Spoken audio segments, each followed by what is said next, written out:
It says, how will you deal with our water situation to make sure we will always have clean water for our nation? I'll go to our three council candidates and then any other candidate that would like to express themselves.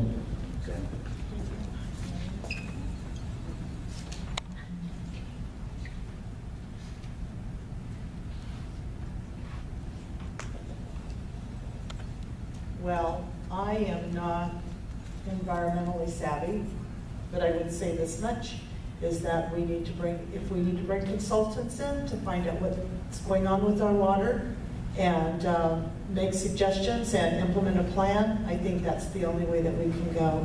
We also should consider also our natural resources. I'm sure we have wells here. I'm sure that we have natural springs here that we could also tap into. Thank you. This was done in southern San Diego County, by the way. Thank you. Well, I think one of the most important things is the people that are taking care of our wells right there, they need to be well trained. They need to, have their training and know what they're doing so that we will have good, clean water. And I think they've been doing that. Water is a very precious commodity. And I think the Pawnee Nation, we're supposed to be sitting on an aquifer. And I think we have all the water that we need. One of the things that I in my heart, want to know or to do is to, share with other people also.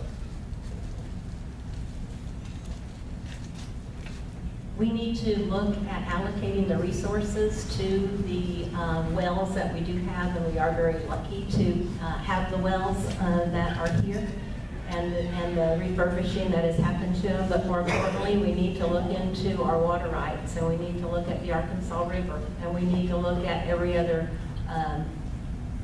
any other water rights that we do have wherever it exists. We just signed a MOU with IHS and USDA.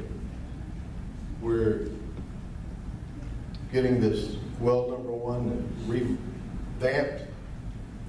Going to put a line around these buildings for more contact time with the chlorine. Also drill 2 test wells, one out here and one up by IHS for tests to see about the water.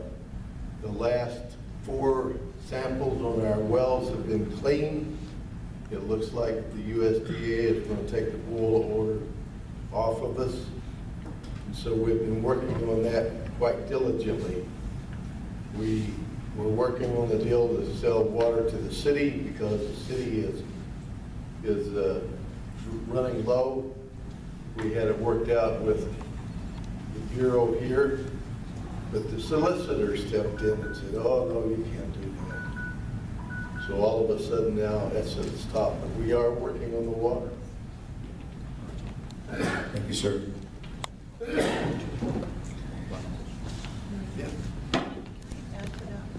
Sure. This is a real classic example of poor communication, okay?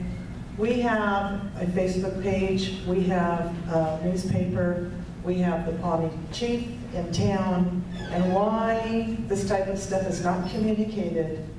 A simple thing is our water's clean. These are really fundamental business communications that are important to the people. Thank you. Thank you. I think that the water issue ought to be the #1 priority. I said at council when our EPA department made recommendations on some changes that ought to be made, and as far as I knew, nothing had happened. And so at council meeting, open forum, I asked, have you guys looked into have you done anything about the recommendations coming from our EPA? And I got no answer.